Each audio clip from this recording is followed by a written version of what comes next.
Là, je m'étais noté les 7 principes du Krav Maga de Imi Lichtenfeld. Est-ce que tu les connais par cœur? Non. Voilà. Moi, je suis honnête. Hein. Non, je ne les connais pas par cœur. Est-ce que tu acceptes de commenter les principes, juste pour nous donner un point de vue de ceinture noire, quelqu'un qui est dans la discipline depuis... Donc, en Krav Maga, il y a des principes importants. Il y a une histoire déjà de la discipline, et il y a des principes qui ont été établis par le fondateur. Oui, c'est ça. Ok. Donc, le premier, c'est un principe de prévention assez général, éviter de se retrouver dans une situation dangereuse. Par exemple, si on fait de l'autostop, éviter les individus peu engageants, éviter de marcher tête baissée dans une rue sombre. Qu'est-ce que je te disais tout à l'heure? Voilà. Tu évites les rues sombres. Non, mais c'est exactement ce qu'on disait tout à l'heure. Tu vois, ça fait partie des principes du Krav. Faire attention à son environnement et pas volontairement se mettre dans une situation complexe ou compliquée. Donc éviter l'alcoolémie éventuellement, ou éviter d'être dans une situation où tu es vulnérable, peut-être. Non. C'est éviter de se mettre volontairement dans une situation qui va te nuire. Alors pourquoi je te parle d'alcool? Parce que quand tu es sous alcool, tu es plus faible. Enfin, parce que rue sombre, tu me fais penser à un contexte de soirée. Contexte de soirée, tu me fais penser à l'alcool. C'est ton interprétation, attention. J'ai vu passer des photos sur le groupe du club où certains aiment bien l'apéro raisonnable, mais ils aiment bien l'apéro.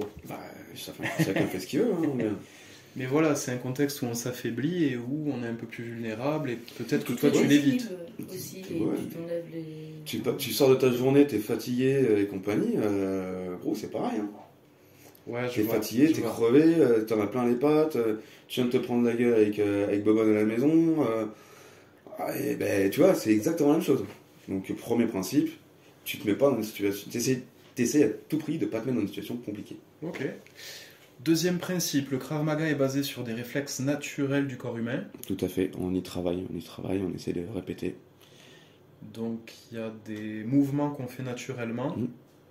Et à partir du mouvement du premier temps, les profs, les instructeurs de Krav Maga, vous imaginez des enchaînements où vous avez vu que des spécialistes font des enchaînements efficaces, et c'est ça que vous nous apprenez en gros. Oui, c'est ça, tu as tout le côté réflexe reptilien qu'on travaille. Okay. Donc, le plus gros exemple, c'est quand on te tend la main comme pour te mettre une gifle, la première chose c'est quoi? C'est de baisser la tête et de fermer. Donc, ce que nous on fait le cover. Donc, après, tu retravailles sur ce même exemple, et finalement, après, tu le travailles sur une position de self et de défense pure et dure, sur quelque chose qui est à la base un réflexe inné. Ok. Est-ce que tu dirais simple, mais pas simpliste? Ah oui, non, mais clairement. C'est un mouvement simple. C'est un mouvement qui est naturel. Donc, c'est-à-dire que tu le fais tout seul. Donc, tu peux l'interpréter comme simple. Il n'est pas simpliste dans le sens où après, tu le travailles. Donc, il y a toujours aussi... c'est pas en faisant 1 heure de Krav Maga que non, tu sais faire du Krav Maga. Il faut le travailler, il faut le répéter. Ça reste une pratique. Et toute pratique, pour être efficace dedans, il faut bosser. Et alors, troisième principe, se défendre et attaquer par la voie la plus courte et depuis la position où l'on se trouve, en privilégiant le minimum de prise de risque pour son entourage et pour soi-même. Ouais.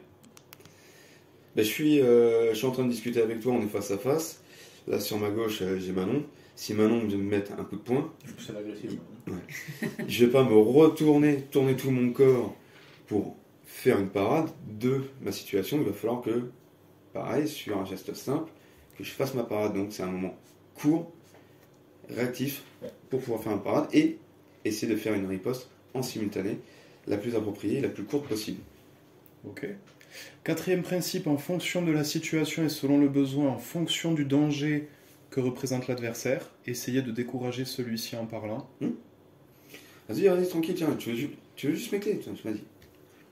On détend, si on peut éviter le combat, on évite le combat au maximum. On sort un petit peu. On se pousse, non, tranquille. Faut éviter au maximum le combat. C'est le dernier temps, si vraiment t'as pas le choix. Donc il y a plusieurs manières de communiquer. Il y a soit la menace, soit la communication, genre je me laisse faire, t'inquiète. C'est relatif à chacun, à chacune, comment tu peux faire. T'en as d'autres, tu vas les pousser de suite, ça va comme un roquet, ça va. Et d'autres, ça va être, oh excusez-moi, tout va bien. Là, c'est relatif à l'individu. Ok. 5e principe, on frappe sur les points sensibles ou vitaux du corps humain, les yeux, la gorge, etc. pour amoindrir et maîtriser l'adversaire. Un petit commentaire sur... On frappe au parti. C'est efficace. Maintenant, on a fait un signe, elle était fan. Elle est fan des points vitaux, je crois. Oui.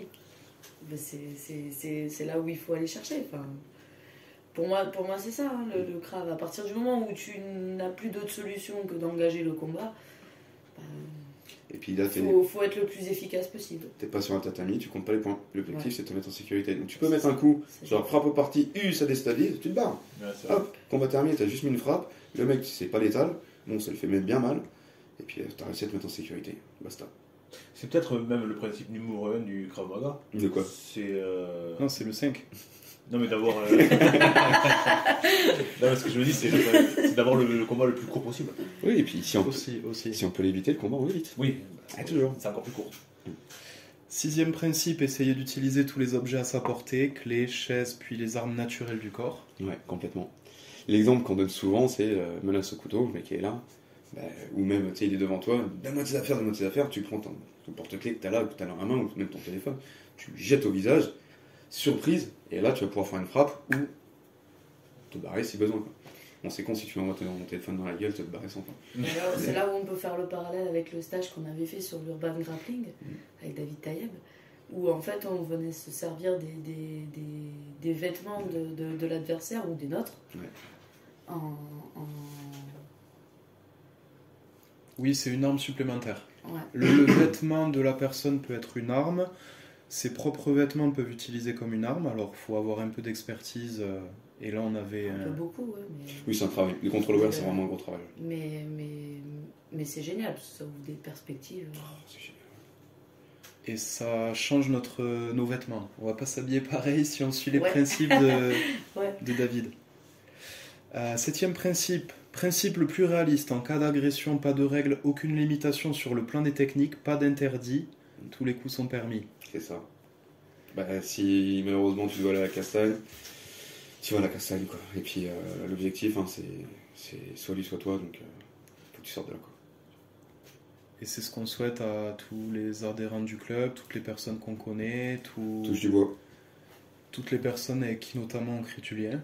Donc on a envie que ça se passe bien et on sait aussi des fois pourquoi on s'entraîne. Donc là on a vu les principes fondateurs du Krav. J'ai une question qui me taraude quand tu as évoqué le point numéro 6. Qui décide de faire évoluer le Krav, d'intégrer des modules, etc. Ça se fait tout seul, parce qu'en fait le Krav est une pratique encore jeune et elle évolue. Oui, mais comme il n'y a pas de fédération unique. Non, c'est qu'à un moment donné, tu vois qu'une technique fonctionne plus ou moins et tu améliores cette technique pour qu'elle soit vraiment bonne. Un truc tout con. Si j'ai bien compris, avant il n'y avait pas de sol dans les passages de grade. Il y avait qu'à une ceinture et c'était pas sur tout le. Voilà. Sur tout le... Mais qui a décidé que dans toutes les ceintures on verrait du sol? Tu vois ce que je veux dire? Qui pourrait décider que c'est les directeurs techniques des fédérations, c'est tout ça. D'accord. Parce qu'à un moment donné, tu te rends malgré qu'il y ait différentes fédérations. Et puis regarde, oui. Puis après, tout le monde se cale aussi un peu à la page. Pourquoi on met du sol? Parce que de plus en plus, tu as aussi un sport qui est devenu la mode qui s'appelle le MMA. Donc les mecs qui font du MMA, ils vont beaucoup au sol. Donc demain, tu risques d'avoir une agression, tu risques de tomber aussi sur un mec qui fait du MMA. Parce que je pense qu'il y a quand même beaucoup de licenciés en MMA. Donc les mecs, tout de suite, ce qu'ils veulent faire, c'est t'amener au sol. S'il y a tes élèves, tu n'auras jamais montré le sol. Alors, si ça te dérange pas, il y a des mecs qui font du MMA et je les apprécie, j'en fais partie et ils sont dans une bonne mentalité. Peut-être pas exactement la même que les licenciés Krav Maga, mais par contre, il y a ceux qui regardent du MMA à la télé et c'est peut-être eux plutôt qui sont dans les agresseurs. Enfin, tu vois ce que je veux dire? Ah non, je dis pas la question, je suis pas en train de dénaturer le MMA. Je dis juste que, vu l'évolution sportive depuis la création du Krav, et aujourd'hui, c'est normal que notre discipline, et c'est ça aussi qui est bien, c'est que notre discipline, elle évolue aussi. Elle n'est pas figée à rester sur des points et des techniques qui ne sont pas réelles et concrètes. Il y a vraiment une évolution qui se fait tout au long des années. Et c'est ça aussi qui est vraiment cool pour nous. Quoi. Ouais, puis après, c'est du bouche à oreille, ou c'est... moi, ce que je vais faire dans un stage, je vais le montrer à Fred la semaine suivante. Par exemple, si je te dis Yann Cabral, Donc c'est un mec qui était à l'UFC, c'est un spécialiste du jiu-jitsu brésilien, c'est un Brésilien qui a fondé ses salles, donc ça s'appelle Aranya, et il y a un Aranya à Toulouse. J'ai fait un stage cette année, mais côté TFT avec lui. Donc le mec, sa spécialité c'est quoi? C'est les étranglements, c'est les clés de coude, les clés de ce que tu veux. Donc c'était très intéressant, et pareil, culture stage, mais de l'autre côté, côté MMA. Et où c'est que je veux en venir, c'est... Je sais pas où je veux en venir, mais voilà. Je te parle d'un stage sympa, un mec qui aime bien être anglais. D'accord. Et il y a plein de combats sur YouTube, si jamais tu veux t'ouvrir à YouTube. Ok. Donc là on arrive peut-être à la fin des questions tranquillement. N'hésitez pas si vous avez des... Si Manon t'as des questions préparées, pas encore posées ou... Ton exercice de prédilection? Pendant les entraînements? Ouais. Oh, j'aime bien les pompes quand quand je vous fais en haut, milieu, en bas, milieu, en haut. On l'a compris. Ça, j'aime bien ça. Le Tabata? Ah, le Tabata, ouais, le Tabata. Merci le confinement, merci le Covid. Mais ouais, le Tabata, j'aime bien. Ouais. C'est court, intense, et on peut quand même faire du sport à côté.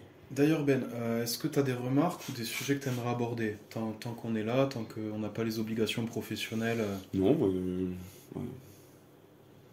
Tu t'attendais à ça? Comme interview, tu t'attendais à quoi?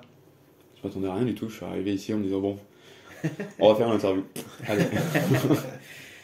Et j'ai une petite question, j'ai deux questions, j'ai eu deux questions via Instagram, tout ça. Quand c'est à l'apéro, c'est ça?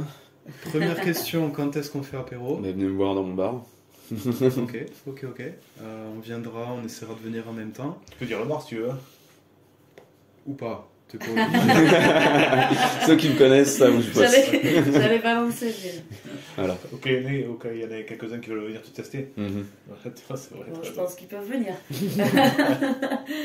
Et j'ai une autre question, c'est imaginons qu'il y ait des instructeurs qui, les années aidant, passent un peu la main du côté de KMTA. Fallait que je te demande, toi, comment tu vois ton avenir à KMTA, si certains laissent la place Si certains, c'est-à-dire à la jeunesse prometteuse. Si certains, c'est-à-dire Pas nous déjà. Question anonyme. Ben on verra avec le temps. Je sais pas, franchement, je sais pas. C'est à la base, j'ai passé mon diff, comme je te disais, pour en apprendre plus sur la technique, sur le sport. Finalement, ça fait 4 ans que je suis instructeur. On verra ce qui se passe demain. On verra aussi quels sont les nouveaux prétendants à instructeurs, comment se développe aussi le club. On verra. Et on sait jamais, hein, tu sais. Si demain j'ai un bobo qui fait qu'il faut que je m'arrête aussi, que ma vie professionnelle prend trop de temps, voilà. Donc c'est compliqué de s'engager pour dans 5 ans, 10 ans, 20 ans. C'est impossible. C'est impossible. Déjà, enfin, je suis un peu pareil au niveau professionnel. Déjà, une année sur l'autre, c'est compliqué, donc imagine dans 5 ans, où est-ce que tu te vois avec le KMTA? Surprise. Ouais. Après, ce qu'on peut voir, c'est s'il y a déjà un attachement ou pas. Et clairement, pour moi, oui, KMTA, ça reste... moi, tu vois, c'est le club qui a monté Fred, mais pour moi, c'est mon club, tu vois. Oui. Je suis là je suis un des premiers élèves de Fred, je crois que je suis un de ses premiers licenciés. J'ai pas lâché le morceau, donc pour moi, le KMTA, ça fait partie de moi. Tu vois, c'est mon club, tu vois. Ok. Ça fait partie de moi aussi, quoi. Ça répond plutôt à la question. Ça donne des éléments. Ouais. Donc on peut commencer à conclure. Vas-y Sylvain. Non, parce que vu que c'est l'épisode numéro 3, oui. il me semble qu'à l'épisode numéro 2, il y avait eu la question qui avait été posée. Oui. Vas-y. Il me semble que c'était qu'est-ce que tu as mangé hier soir? Est-ce que c'était Elsie? Elsie, hier soir, du coup, j'étais au boulot, donc j'ai bouffé une salade de... C'est un de nos cuissons qui a fait ça, c'est une sorte de salade de riz. J'ai mangé ça avec une tomate et de la salade. Très sport. T'as mangé fit? Fit, ouais, j'essaie de faire attention en ce moment. Okay. Et est-ce que tu as une question pour le prochain intervenant sans savoir qui c'est? Alors, on t'a dit le thème quand même. On va aller sur un sujet qui est un peu moins sport, qui est un peu plus sociétal. Ouais. Ça va être une interview où je pense qu'on n'aura pas forcément le sourire. Ouais. Enfin, ça va être un thème un peu précis. Okay. Le thème de l'interview, ça devrait être comment lutter ensemble contre la prostitution des mineurs. Donc, Wow. c'est un peu spécial. Ouais. Tu peux pas arriver en demandant qu'est-ce que tu as mangé hier soir. Fait, Ouais. mais est-ce que tu as une question sur le sujet? Est-ce que tu as envie qu'on développe un truc avec eux? Après, nous, on pourra t'expliquer qui sont les invités. On les interviewe dans 4 jours. Ok. Dans 4 jours, on les voit. Dans 4 jours, j'arrive avec mes pages de questions Ok. et Là, je t'avoue que tu mets un peu pris de cours. pris de cours, tu vois, c'est moins à la légère, je peux pas dire, bon alors, pour toi, c'est quoi le meilleur coup de coude, tu vois. C'est... Oh, ça pourrait être une bonne Si, parce question. que c'est quand même une combattante Ouais, MMA. je donc, pense que ça va être pas mal. On aura On deux peut- on peut combattants. faire un pont On aura avec deux le- combattants avec eux. Ok, ben alors du coup, on ouais, peut non, faire un c'est... pont avec le- Pour eux, la frappe au parti dans leur côté professionnel, quoi. Sachant qu'ils sont pas du crave, la frappe Ok. au parti. Ouais. Comment il la voit et comment il... Ouais. S'il Ouais. l'utilise, comment il l'utilise. Ok. Frappe au parti, que ce soit paume ou pied, Ouais. parce que pareil, on reste crave quand même. Ok. Donc, ben, on a du boulot qui arrive, on a plusieurs interviews, plusieurs thèmes. On va continuer à faire des rugby women. On va continuer à communiquer sur Instagram parce qu'on y rigole, parce qu'on y discute, parce qu'on a des contacts sportifs notamment. Donc n'hésitez pas à mettre des likes, ça aide au référencement des vidéos, des invités, c'est aussi pour eux. N'hésitez pas à commenter. On en a besoin, les invités, si vous voulez qu'ils soient visibles sur YouTube, on en a besoin. N'hésitez pas à partager. Et on a déjà des partages qui font chaud au cœur. C'est-à-dire que quand on fait l'interview de Rugby Women et qu'il y en a plusieurs qui disent allez voir parce que les copines elles ont dit ça, elles ont dit... Enfin voilà, il y a des histoires qui ressortent en fait. Et nous ce qu'on vit en fait c'est une aventure. C'est on rencontre des gens, on rencontre des filles, des mecs, des profils militaires, des profils craves, des profils des filles qui ont envie de faire du sport et tout le monde leur a dit non, le rugby c'est pas fait pour toi. Qu'est-ce qu'elles ont fait? Elles ont fait 20 ans de rugby et elles nous apprennent des trucs. Les forces de la nature. Comme Ben, quand on lui a dit le craft c'est pas pour toi. Oui, point commun. D'ailleurs Ben, tu l'as vu l'interview sur Mario Morgan Oui, je l'ai traversé. et il paraît que t'as bien aimé. Oui, très bien. Et Si ouais. tu veux faire une dédicace. Force à elle, qu'elle continue et chapeau parce que elles sont courageuses et ouais, Donc- chapeau, juste chapeau quoi. Donc Morgan, Elle mériterait d'être beaucoup plus mise en lumière, vraiment beaucoup plus mise en lumière. Morgan, elle a des phases finales qui arrivent là. Merde, hein, comme on dit. Ok. Et Marion, il faut voir si elle revient dans le rugby, il faut voir comment elle revient dans le rugby. Et sa dernière expérience, c'était la transmission, c'était coach. C'est cool ça aussi. À explorer peut-être. Ouais, pourquoi pas. Mais après voilà, ça faut qu'elle ait l'envie, le temps, etc., etc. On va faire d'autres rugby women. Ok. À 13, à 15, à 7. N'hésitez pas à donner de la visibilité aux championnes et aux champions qu'on invite. Faites-le pour eux. Alors nous, forcément, ça nous aide pour le podcast, mais n'hésitez pas à les rendre visibles dans le YouTube Game. On va vous partager un lien Hello Asso, donc si vous voulez nous aider à faire du podcast vidéo, on a besoin de vous et d'un peu de contribution. Mais nous, on prend zéro, vous inquiétez pas, et c'est pas le but. Prenez soin de vous. Un grand merci à Ben. Ouais, merci à vous. Exercice Merci. pas toujours évident. Ouais, merci à vous trois pour l'invitation et pour cette découverte. Arigato, sensei. Ouais. Merci, au revoir, prenez soin de vous.